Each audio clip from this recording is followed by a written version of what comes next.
Myntri ke Tnat PHE Marcus and Marak ulai thu bamenta usnem udai usnem ubajurba kajing kerdu bat bon na Tyllong ki balong bandi kila stang ban Tyrkhong lut ula ong ba kumbala tip ke sarkar ke persyang la kebuj ke bor penyo ya ke ke babha ke badan jingeda hakine ki por baju mat ya ke jing Tyrkhong henry kelong ke bae babon na ke Tyllong kila Tyrkhong lut crisis. As you know, government is trying our level best to provide safe and portable drinking water to each and every one of our state. But then, in this lean period, we have seen so much of uh, you know dryness of all the sources. You talk about Jal Jeevan Mission sources.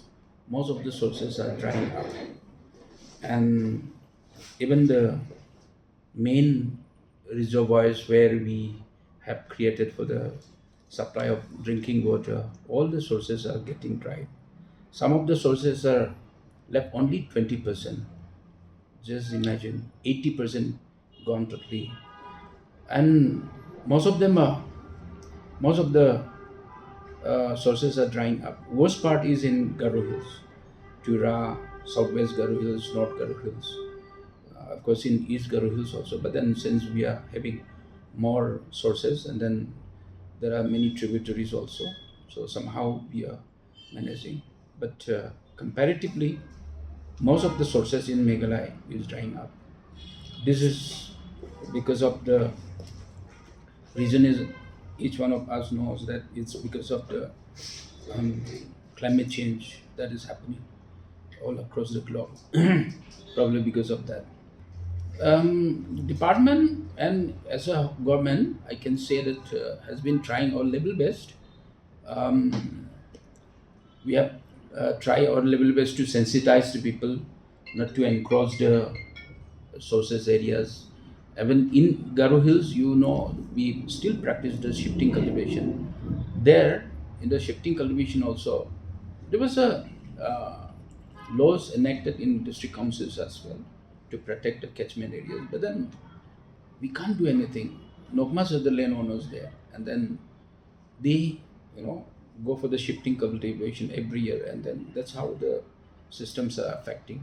But government is trying nonetheless. So, how many rivers and water sources which have dried up? If you can give us the statistics, both in Garo Hills and Khasi areas. But I won't be able to give you the numbers, but almost all. Moplang Umyo River, we have a storage in Moplang Dam. Here, at least to tell you, we have a very good storage of water in Moplang Dam. At least for the next 2-3 months, we will be able to supply water uh, to Shillong city. So as of now, because in Shillong city also crisis like situation is there. Is it because of Maflang? No, crisis is not only because of Maplam. Of course, the flow of Umi River has also gone down, drastically gone down.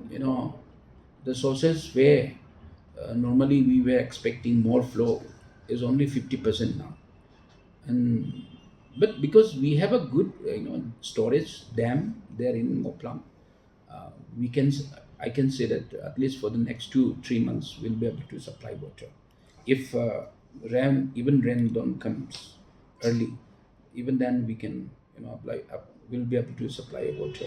But probably having said so, I'm not saying that we should not save the waters. I would urge each and everyone to save the waters. Please use judiciously whatever water we are getting so that we can distribute it to others also. But In sand Garo Hills, mining has really affected the water sources. Sand mining, even in this Maflang area also. So, what action the government is taking in this regard?